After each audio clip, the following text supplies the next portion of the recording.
Minahal kita ng sobra. Pero sinaktan mo ko. Sinaktan mo ko dito, pati dito, pati dito. Naging acidic ako sa kakastress sa'yo. Pareho pala kayong magkapatid di siyan. Pareho kayong manloloko at pareho kayong paasa. Paano kayo nakakatulog sa gabi? Binabagabag ba kayo ng panaginip nyo? O sadyang wala kayong puso! Ba't ka nakatingin sa akin? Wala. Ano nga? Ang ganda mo kasi. Hoy! Nagpunta ako dito para sabihin sa yung napakalandi mo. Alam ko. Alam mo? Oo. May sasabihin ka pa? Wala na. Alis na. Sabi ko nga alis na ako. Kamusta na, Irene? Sino ka?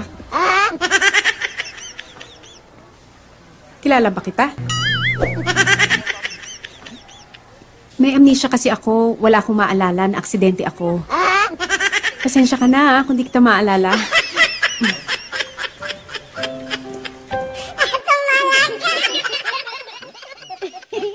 Shout out nga pala sa libo-libo kong pina-follow. What? Teka nga, matanong ko lang. Active pa ba kayo?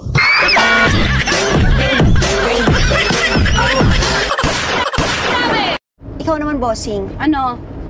Ba't wala ka pang asawa? Wala eh. Jowa? Wala din. Oh! Wala nga! Bakit? Tomboy ka? Hindi ano ka? Busy! Busy ako! So ikaw pala yung asawa. Hindi na ako magtataka kung bakit may kabit. Ganto ba naman itsura, hindi pagpapalit? Ito ay laban sa pagitan ng asawa at kirida. Isang malinis at matino at panirang kontrabida. Basta kabit masama agad. Tapos ikaw na yung perpekto. Tandaan mong hindi maghahanap ng iba kung tinuruan mong makontento. Ikaw pala yung kabit ng asawa ko.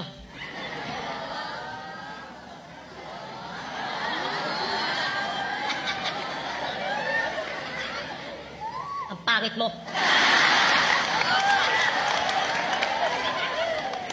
Mukha kang pokpok sa Farmer's Cubao. Yung nag-aabang ng laseng na bagong sahod. Ikaw yung babaeng nilalako ng babaeng bungal na mukhang parot. Sir John, hindi ba siya yung shota mo sa TikTok? Oo, bakit? Bakit ganyan ang itsura? Anong nangyari? Huwag kang maingay. Baka marinig. Sa TikTok, ang ganda niya Kasi, humupa na yung filter. So ikaw pala yung asawa. Hindi na ako magtataka kung bakit may kabit. Ganto ba naman itsura, hindi pagpapalit? Ito ay laban sa pagitan ng asawa at kirida. Isang malinis at matino at panirang kontrabida. Basta kabit masama agad. Tapos ikaw na yung perpekto. Tandaan mong hindi maghahanap ng iba kung tinuruan mong makontento. Ikaw pala yung kabit ng asawa ko.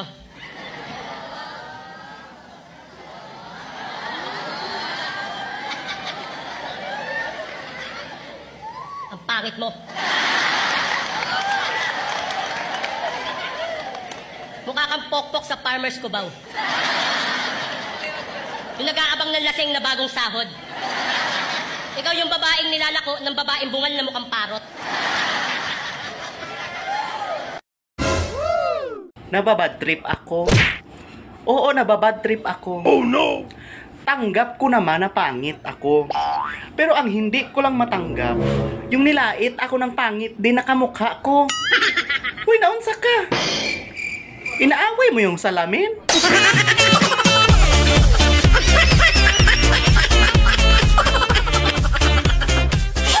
Ano ba yan? Hanggang ngayon, single ka pa rin? Bakit may deadline?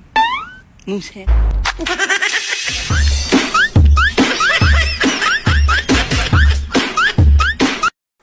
Bakit ba iniiwasan mo ko pag araw ng linggo, ha?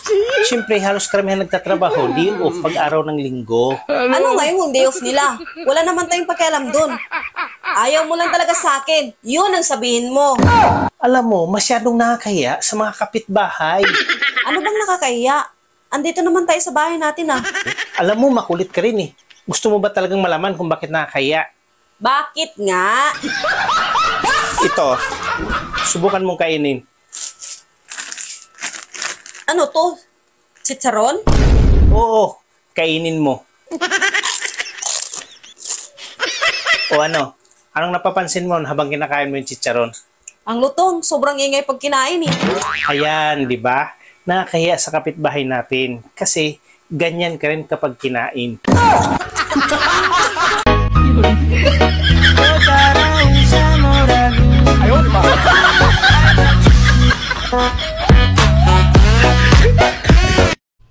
Okay, ready? Action! Mahal kita, Wilma. Maniwala ka. Itawan mo ang kaliwang kamay ko na hawak-hawak mo ng mahigpit. Sukdulan ka, Lando. Katawan ko lang ang minahal mo. Umiyak ako ngayon. Pumapatak ang luha ko sa kaliwang mata ko. Galit ako. Galit na galit ako. Nagngingit-ngit ako sa galit. Roseanne? Si Android 18 ka ba ng Dragon Ball? Ha? Ang taba ko daw. Parang ang ganda mo naman.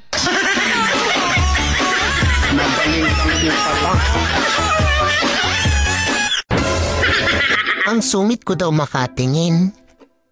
Pala nga naman mag-beautiful eyes ako. E di na in love ka?